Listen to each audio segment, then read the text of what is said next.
আমন্ত্রণ দেশ জনপদ লাইভে আপনাদের সঙ্গে আছি আমি তোয়া আফরোজ। সারা দেশেই লাগামহীন নিত্যপণ্যের বাজার দর, সবজির সরবরাহ বাড়লেও কমেনি দাম, মাছ মুরগির দামেও ঊর্ধ্বগতি।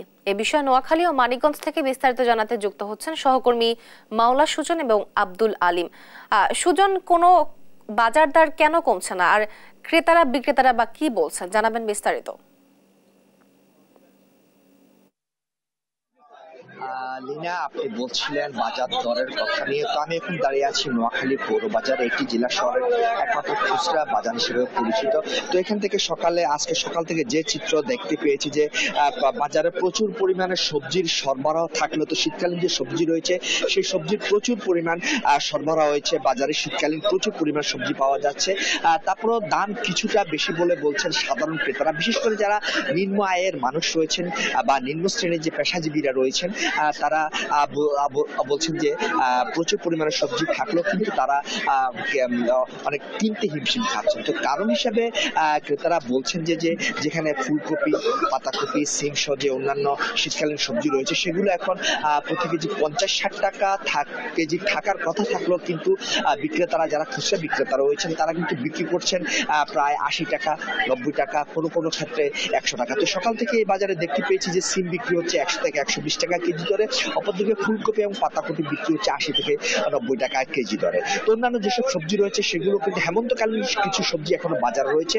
সেগুলোর কিন্তু দাম কিছুটা বাড়তি পর্যায়ে রয়েছে। যেসব সবজি 50 থেকে 60 টাকা কেজি থাকার কথা কিন্তু সেগুলো এখনো প্রায় 80-90, কোনো ক্ষেত্রে 100 টাকা কেজি রাখা হচ্ছে। তো এক্ষেত্রে আসলে নিম্ন পেশাজীবী যারা রয়েছেন, যারা নিম্ন আয়ের রয়েছেন তারা আসলে কিছুটা সমস্যার ভিতরে রয়েছেন। অপরদিকে কিন্তু আলুর বাজার নোয়াখালীতে বেশ চড়া রয়েছে। আজকে সকাল থেকে আলু প্রতি কেজি আলু বিক্রি হচ্ছে নোয়াখালী বাজারে 70 টাকা কেজি দরে, যেটি অনেকে যে বিস্মিত যে আসলে যে এই মৌসুমে কিন্তু আলুর কেজি অনেকটা 20-25 টাকা থাকার কথা থাকলেও কিন্তু আলুর কেজি 70 টাকা বিক্রি হচ্ছে। তো এই ক্ষেত্রে তারা যে একটা সিন্ডিকেটের কথা বলেছেন, তারা সিন্ডিকেটকে দায়ী করছেন যে কিছু সিন্ডিকেট রয়েছে, বিশেষ করে নোয়াখালীর যে আড়তখ্যাত চৌমুনি বাজার নামে একটি স্থান রয়েছে, ওই বাজার থেকে যে তারা যে পাইকারি দরে আলু কিনে আনেন সেখানে একটা সিন্ডিকেট কাজ করছে বলে তারা জানে। তো এই সিন্ডিকেট কাছে কিন্তু খুচরা যারা ব্যবসায়ী রয়েছে তারা অনেকটা অসহায়, তারা যে দামে বিক্রি করতে চাচ্ছেন না সেই দামে খুচরা বিক্রেতারা কিনতে বাধ্য হচ্ছেন। তো এক্ষেত্রে পরিবহন খরচ এবং যে শ্রমিক খরচের মজুরি মিলিয়ে তারা সে দামে বিক্রি করছে। তো এক্ষেত্রে কিছুটা আলুর দাম বাড়তি রয়েছে বলে স্বীকার করছেন খুচরা বিক্রেতারা। তো এক্ষেত্রে আমি যদি একটু মুদি পণ্যের কথা বলি, বেশ অস্থিতিশীল রয়েছে নোয়াখালীতে মুদি পণ্য। তাহলে বলতে হচ্ছে যে চালের দাম বেড়েছে, পেঁয়াজের দাম এখন কিন্তু 90 থেকে 120 টাকা কেজি দরে বিক্রি হচ্ছে, রসুনের দাম 200 থেকে 220 টাকা কেজি দরে, চিনির দাম বেড়েছে, চালের দাম বেড়েছে, প্রতি কেজি চালের দাম 3 থেকে 4 টাকা, কোনো ক্ষেত্রে 5 থেকে 7 টাকা বেড়েছে বলে জানিয়েছেন বিক্রেতারা এবং ক্রেতারা উভয় জানিয়েছেন। তো এই ক্ষেত্রে যদি আরেকটু বিশ্লেষণ করি, বিভিন্ন মশলাপাতির দাম বেড়েছে, তবে ডিমের বাজারে একটি স্বস্তির খবর রয়েছে, প্রতি হালে ডিম বিক্রি হচ্ছে 48 টাকা হালি দরে। তারপর দিয়ে কিন্তু গরুর মাংসের বাজার বেশ চড়া রয়েছে, 750 টাকা 800 টাকা কেজি দরে গরুর মাংস বিক্রি হচ্ছে। যদি মাছের বাজার আর একটু বলতে চাই যে সেটি হচ্ছে যে দেশীয় মাছের সরবরাহ প্রচুর থাকলেও কিন্তু দাম এখনো কমেনি নোয়াখালীর বাজারে। তো কারণ হিসেবে জানা গিয়েছে যে বিক্রেতা যারা রয়েছে, মাছের বিক্রেতা যারা রয়েছে তারা বলছেন যে আসলে যশোর, খুলনা বা সাতক্ষীরা থেকে যেসব মাছ আসার কথা রয়েছে সেসব মাছ আসা না করায় আসলে যে মাছের দাম কিছুটা বাড়তি পর্যায়ে রয়েছে। তো এই হচ্ছে নোয়াখালী থেকে আমার কাছে বাজার পরিস্থিতি নিয়ে সর্বশেষ। আমি এখন চলে যাব মানিকগঞ্জের, সেখানে রয়েছেন আমাদের সহকর্মী আব্দুল আলিম। আপনি মানিকগঞ্জের বাজারের সর্বশেষ পরিস্থিতি আমাদেরকে জানাবেন। ধন্যবাদ সুজন। আমরা শুনছিলাম নোয়াখালীর বাজার পরিস্থিতি। তো মানিকগঞ্জের বাজার পরিস্থিতি বলতে যে কিছুতেই যেন নিয়ন্ত্রণে আসছে না নিত্যপণ্যের বাজার। এই বাজারে অনেকটাই হতাশার ছাপ পড়েছে নিম্নবিত্ত এবং মধ্যবিত্ত পরিবারের মানুষজনের, এবং তারা যেটি বলছেন যে এই শীতকালীন সবজি সহ প্রায় সকল পণ্যের দামই ঊর্ধ্বগতি, যে কারণে তারা বিপাকে পড়েছে এবং তারা সংসার চালানো তাই বলে অনেকটা বলেছেন। ভোক্তারা ক্রেতারা সাধারণ ভোক্তারা যেটি বলছে যে পাইকারি বাজারে যে দরে বিক্রি হচ্ছে তার সাথে প্রায় দ্বিগুণ দামে কিন্তু খুচরা বাজারে পণ্য বিক্রি হচ্ছে। তো আজ যে বাজার দর সেটি হচ্ছে যে নতুন আলু বিক্রি হচ্ছে 100 টাকা থেকে 120 টাকা কেজিতে, পুরাতন আলু যেটি সেটি বিক্রি হচ্ছে 60 টাকা কেজি, কাঁচামরিচ 100 টাকা কেজি, ফুলকপি 40 থেকে 60 টাকা কেজি, বাঁধাকপি 40 টাকা কেজি, লাউ 40 থেকে 80 টাকা পিস, বেগুন 60 টাকা কেজি। তো আসলে এই যে নিত্যপণ্যের যে বাজার এই বাজারের যে অনেকটাই কিন্তু দীর্ঘশ্বাস ফেলতে হচ্ছে নিম্নবিত্ত এবং মধ্যবিত্ত পরিবারের। তারা যেটি বলছেন যে এই শীতকালীন সবজি বাজারে উঠলেও কিন্তু দাম কিন্তু এখনো নাগালের বাইরে। তারা যেটি বলছেন যে এই তাদের আয় যে পরিমাণ আছে সেই আয় কিন্তু তাই ঠিকই আছে, কিন্তু ব্যয়ের পরিমাণ দিন দিন বেড়ে চলেছে, বিধায় তাদের সংসার চালানো অনেকটা দায় হয়ে পড়েছে। তো পেঁয়াজ যেমন বিক্রি হচ্ছে 80 টাকা কেজি, আদা 100 টাকা কেজি, রসুন 200 টাকা কেজি। আসলে যে নিম্নবিত্ত এবং মধ্যবিত্ত পরিবারে যারা রয়েছেন তাদের সংসার চালানোটা অনেকটাই কষ্টসাধ্য হয়ে পড়েছে। অপরদিকে মাছ মাংস সব পণ্যই কিন্তু আসলে নিয়ন্ত্রণের বাইরে এবং হাতের নাগালের বাইরে। তো আমরা কথা বলেছি ব্যবসায়ীদের সাথে। ব্যবসায়ীরা যেটি বলছেন যে বাজারে সরবরাহ কিছুটা বেড়েছে, কিন্তু তাদের যে ব্যয়, তাদের যে ক্রয়ের পরিমাণ, সেই ক্রয়ের দাম কিন্তু বেড়েই রয়েছে এবং সেটি কিন্তু কমেনি, যে কারণে তারা খুচরা পর্যায়ে দাম অনেকটা বৃদ্ধি পেয়েছে। তো আমরা কথা বলেছি জেলা ভোক্তা অধিকার সংরক্ষণ অধিদপ্তরের যে সহকারী পরিচালক আসাদুজ্জামান রুমেল রয়েছে তার সাথে। তিনি যেটি জানিয়েছেন তারা বাজার নিয়ন্ত্রণের জন্য নিয়মিত বাজার মনিটরিং করছেন এবং তারা চেষ্টা করছেন যে বাজার নিয়ন্ত্রণের জন্য, এবং তারা যেটি বলছেন যে বাজারে ক্রাইসিস দেখিয়ে যেন কোনো পণ্যের দাম অতিরিক্ত না রাখা হয় সে বিষয়ে তারা সতর্ক করছেন এবং তারা কিন্তু নিয়মিত জরিমানা করেছেন। তো আমরা জেলা প্রশাসনের সাথে কথা বলেছি। জেলা প্রশাসন যেটি বলছেন তারা নিয়মিত বাজার মনিটরিংয়ের জন্য যে টাস্কফোর্সের মাধ্যমে বাজার মনিটরিং করছেন এবং তারা যেটি বলছেন যে এই বাজার নিয়ন্ত্রণে তারা যথেষ্ট সচেষ্ট রয়েছে। তো সাধারণ ক্রেতা এবং ভোক্তারা যেটি বলছেন যে বাজারটাকে যেন নিয়ন্ত্রণ করা হয় এবং সাধারণ মানুষের ক্রেতার নাগালের মধ্যে আনা হয় তার দাবি জানিয়েছেন। তো এই ছিল আমার কাছে মানিকগঞ্জের বাজার নিয়ে সর্বশেষ খবর। ধন্যবাদ আপনাদের দুজনকেই। নিত্যপণ্যের বাজার সম্বন্ধে জানাচ্ছিলেন আমাদের সহকর্মীরা। ইলেকট্রনিক্স মিডিয়ার সাংবাদিকদের সঙ্গে নির্বাচন ব্যবস্থা সংস্কার কমিশনের বৈঠক চলছে। এ নিয়ে আরো জানাতে নির্বাচন কমিশন থেকে যুক্ত হচ্ছেন সহকর্মী জান্নাতুল মোহনা। বৈঠকে নির্বাচন ব্যবস্থা নিয়ে কোন কোন বিষয়ে প্রাধান্য পাচ্ছে জানাবেন।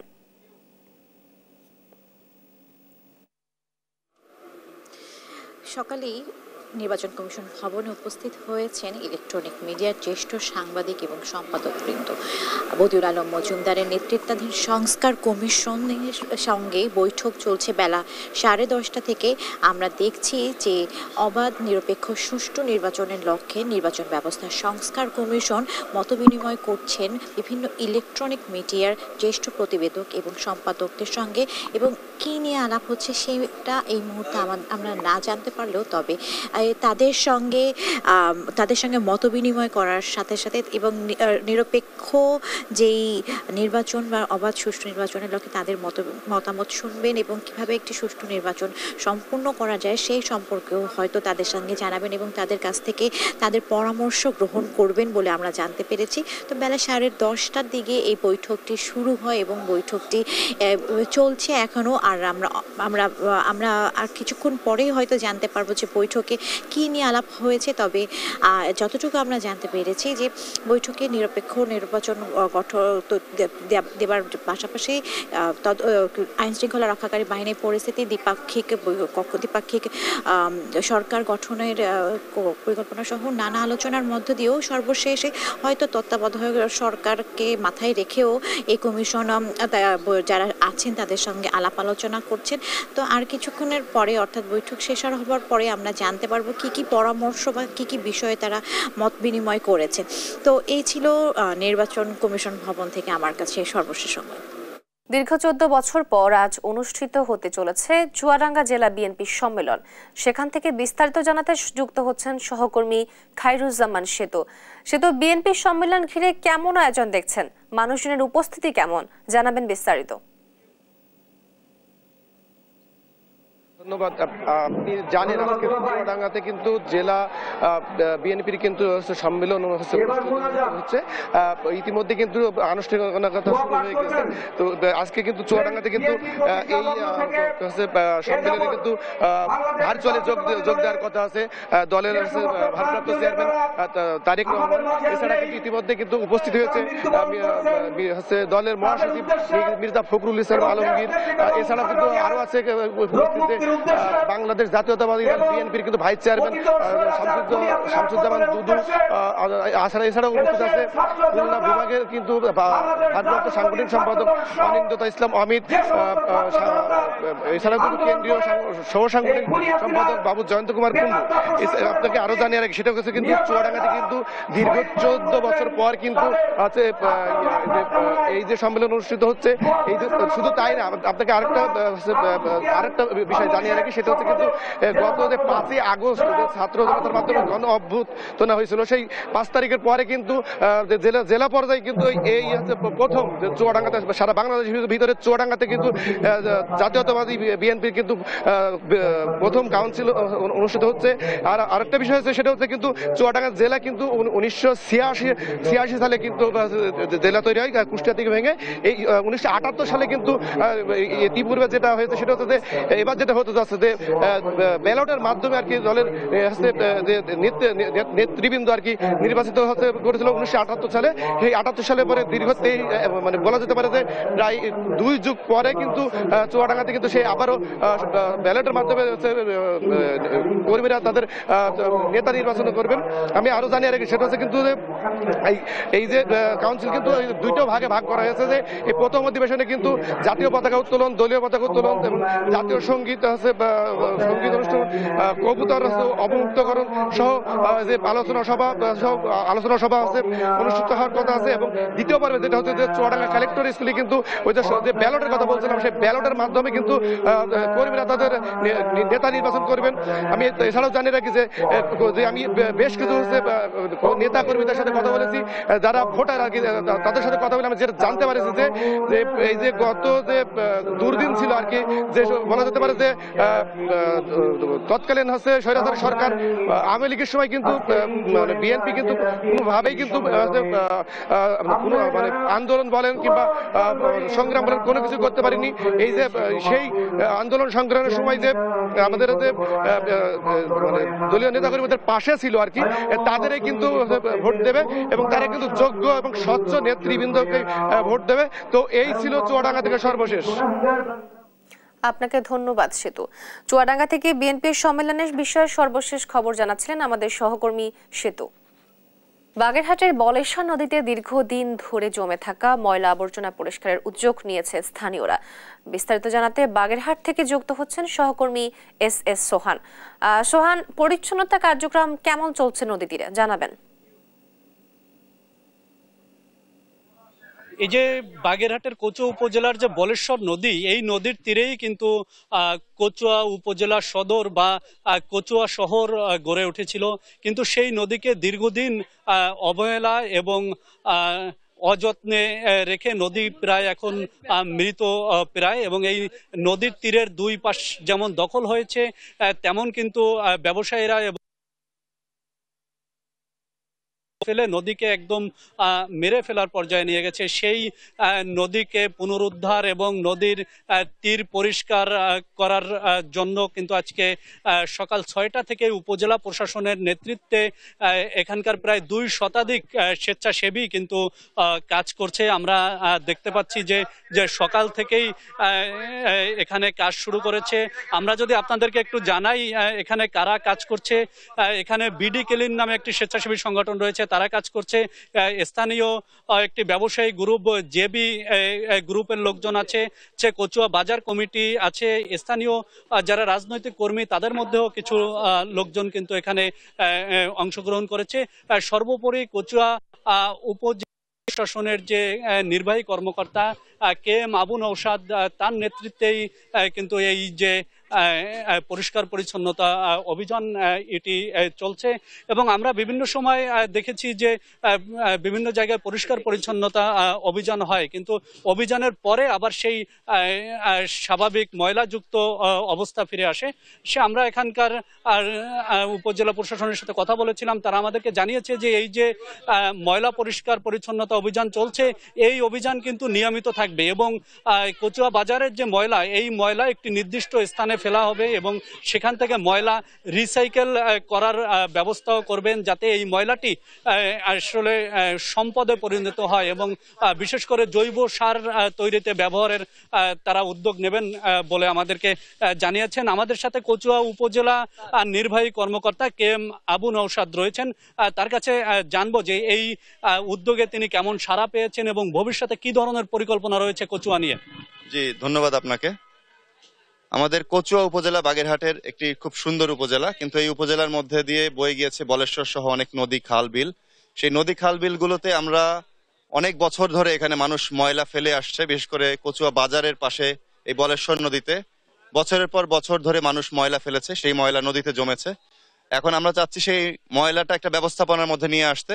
আমরা একটি পিট খনন করেছি, বড় পিট, যেখানে এখানকার ময়লা সেখানে যাবে এবং সেখানে পচনশীল এবং অপচনশীল সে ময়লাগুলোকে আলাদা করে সেটা আমরা ব্যবস্থাপনা করব এবং একটি গাড়ি নির্ধারণ করা হয়েছে, যে গাড়িতে করে এই বাজারের ময়লাগুলো ওই পিঠে নিয়ে যাওয়া হবে এবং প্রত্যেক দোকানদারকে একটি করে ঝুড়ি দিয়ে দেওয়া হচ্ছে এবং এটা তাদের নিজের অর্থায়নে করা এবং কেউ নদীতে ময়লা ফেললে তার বিরুদ্ধে কঠোর আইনানুগ ব্যবস্থা নেওয়া হবে।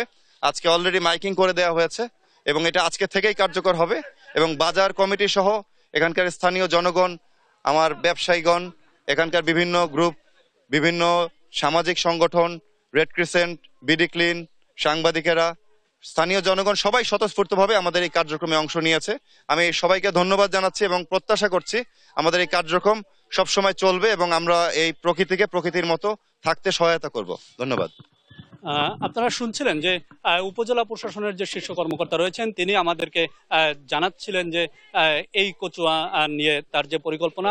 আমরা এখানকার যারা স্বেচ্ছাসেবক রয়েছেন তাদের সাথেও কথা বলেছি যে এই যে আজকের যে কার্যক্রম, এই কার্যক্রমে কিন্তু তারা খুবই খুশি এবং কচুয়ার বাজারের যারা ব্যবসায়ী রয়েছে, কচুয়া বাজারের আশেপাশে যারা স্থানীয় বাসিন্দা রয়েছে তারাও খুশি যে কচুয়া বাজারটি আসলে বাজার এবং পরিষ্কার পরিচ্ছন্ন শহর হবে। বাগেরহাটের কচুয়া উপজেলার বলেশ্বর নদী থেকে এই ছিল পরিষ্কার পরিচ্ছন্নতা অভিযানের সর্বশেষ খবর। আপনাকে ধন্যবাদ সোহান। বাগেরহাট থেকে যুক্ত ছিলেন সহকর্মী এস সোহান। ব্যাটারি চালিত অটোরিকশা দৈরথ্যে চরম দুর্ভোগে শহরবাসী, এতে বাড়ছে যানজট এবং দুর্ঘটনার ঝুঁকি। জয়পুরহাট ও বরগুনা থেকে এ বিষয়ে বিস্তারিত জানাতে যুক্ত হচ্ছেন সহকর্মী রেজাউল করিম রেজা এবং রিয়াজ আহমেদ মুসা। রেজা, যানজট নিয়ে কি ধরনের দুর্ভোগ পোহাতে হচ্ছে নগরবাসীকে জানাবেন? তোহা, আমি একটু জানিয়ে রাখি, আমি এখন দাঁড়িয়ে আছি জয়পুরহাটের, এটা হচ্ছে 0 পয়েন্ট রেলগেট একদম 0 পয়েন্ট অবস্থান করছি। তো একটা বিষয় জানিয়ে রাখি যে জয়পুরহাটের এটা এখন যানজট ও দুর্ভোগের শহর বলা যায়।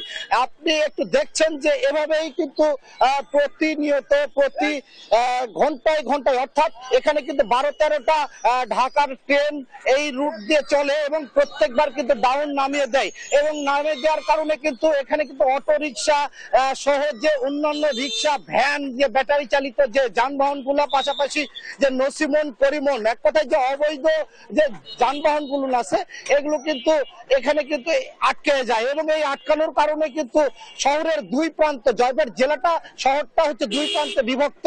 এই দুই প্রান্তে কিন্তু ব্যাপকভাবে যানজট হয়। একটা রুগী নিয়ে যেতে বা সাধারণ পথচারীরা যেখানে 10 মিনিট লাগে, সেখানে কিন্তু দেখা যায় কি যে 1 ঘন্টা, 1.5 ঘন্টা, 2 ঘন্টা পর্যন্ত মানে যেতে আসতে লাগে। তো সর্বোপরি বলা যায় যে এটা একটা মানে জনগণের গলার কাটা হয়ে দাঁড়িয়েছে এই যানজট। আমি এখানকার একজন নাগরিকের সাথে কথা বলে জানতে চাই যে আপনি তো এখানকার নাগরিক, কি অবস্থা একটু জানাবেন? আসলে জয়পুরহাট শহর এখন যানজটের নাগরিক নগরী হয়ে গেছে। আজ থেকে প্রায় 6 বছর অতিবাহিত হলো। কথিত 4 লেন যে সরকার বিগত সরকার শুরু করেছিল, এই 4 লেন কাজ সমাপ্ত না হওয়ার কারণে দুর্ভোগটা আরো বেশি। আমরা আপনাদের স্পষ্টভাবে এর আগেও বিগত দিনে আমরা বলেছি, আজকেও আপনাদের মাধ্যমে সরকারকে জানাতে চাই যে 4 লেন করার জন্য যে জমি অধিগ্রহণ করা হয়েছিল এর পাশে কিন্তু যে 5 ফিট করে ছাড়ার কথা, তৎকালীন পৌর মেয়র সেই জায়গাটা দখল করে নাই, সেটা বুঝে নাই, যার জন্য ফুটপাত দখল হয়ে গেছে। ড্রেনের কাজ সমাপ্ত না হওয়ার কারণে আরো যানজট বেশি হয়ে গেছে। এখন আপনারা দেখতে পাচ্ছেন হয়তো আমাদের পিছনে, আমাদের জয়পুরহাট রেল ক্রসিং সরকারি জায়গা হওয়ার পরেও এখানে কিন্তু আপনার হচ্ছে প্রশস্ত করা হয়নি। ধন্যবাদ আপনাকে। আমি এখানকার নিরাপদ সড়ক চায়ের সভাপতি, তার সঙ্গে একটু জানতে চাইবো যে আপনারা নিরাপদ সড়ক নিয়ে কাজ করেন, যানজট নিরসনে আপনারা তো ওই কমিটির মেম্বার, সেই হিসাবে আপনাদের কি পদক্ষেপ নিয়েছেন বা কি? জি ধন্যবাদ আপনাকে। নিরাপদ সড়ক চাই জয়পুরহাট জেলা শাখার পক্ষ থেকে দেশ টিভিকে আন্তরিক শুভেচ্ছা। নিরাপদ সড়ক চাই জয়পুরহাট জেলা শাখা বিগত বেশ কয়েক বছর যাবত জয়পুরহাটে যানজট নিরসনে কাজ করে যাচ্ছে। আমরা এখানে যেটা দেখছি, বর্তমানে এই শহরটি এক রাস্তার উপর অবস্থিত। এখানে প্রতিনিয়ত অবৈধভাবে যানজট সৃষ্টি হচ্ছে। অবৈধ লাইসেন্সবিহীন, ফিটনেসবিহীন নসিমন করিমন এবং অটো ব্যাটারি চালিত অটো রিক্সা যত্রতত্রভাবে নিয়ম। ধন্যবাদ আপনাকে। আমি একটা বিষয় জানিয়ে রাখি, এখানকার যে পুলিশ সুপার, তার সঙ্গে আমি কথা বলেছি, তিনি যেটি জানিয়েছেন যে ট্রাফিক বিভাগ কিন্তু নিয়মিত যে অবৈধ যানবাহনের ব্যাপারে যে পদক্ষেপ নেওয়া দরকার তারা কিন্তু নিচ্ছেন, কিন্তু এতে কিন্তু কোনো যানজট নিরসনে তেমন কোনো প্রভাব পড়েনি। তো এখানকার সাধারণ নাগরিকরা যেটা জানিয়েছেন যে এটা যে কোনো ভাবে এই যানজট নিরসনে পদক্ষেপ নেওয়া দরকার। এই ছিল আমার জয়পুরহাট থেকে সর্বশেষ।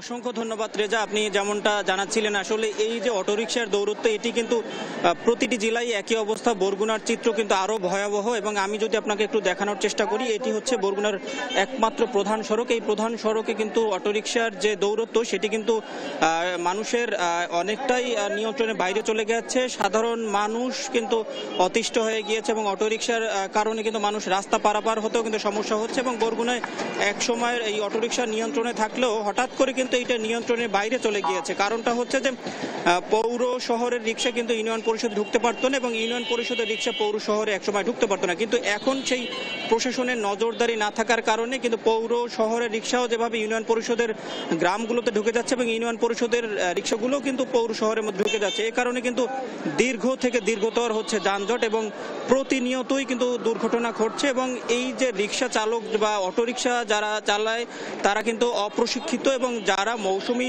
চালক তারা সকালে মাঠে কাজ করে এবং বিকেলে বা দুপুরের পরে কিন্তু এই অটোরিকশা চালায়, যে কারণে ভয়াবহ দুর্ঘটনা ঘটছে। এবং এই দুর্ঘটনাগুলো কিন্তু প্রতিদিন কিন্তু মানুষের প্রতিদিনই কিন্তু ভয়াবহ আকার ধারণ করছে। আমরা প্রশাসনের সাথে কথা বলেছি, প্রশাসন আমাদেরকে যেমনটা জানানোর চেষ্টা করেছে, তারা কয়েক দফা মিটিং করেছে এবং এই অটোরিকশা নিয়ন্ত্রণের জন্য কিন্তু ব্যবস্থা গ্রহণ করার জন্য তারা কয়েকটা দফা মিটিং করার ফলে একটি সিদ্ধান্ত এসেছে যে এবং যে পৌর শহরের যে রিক্সা সেটি বাইরে যেতে পারবেন এবং পৌরবাসীদের যানজট লাঘবের জন্য তারা সচেষ্ট থাকবে। এবং এই অটোরিকশাগুলো কিন্তু বিদ্যুতের কিন্তু ঘাটতির অন্যতম কারণ হয়ে দাঁড়িয়েছে। এই অবৈধভাবে বিদ্যুৎ সংযোগ দিয়ে এই অটোরিকশা চার্জ করা হয় এবং এ কারণে কিন্তু লোডশেডিং এর মাত্রা কিন্তু বেড়ে গিয়েছে।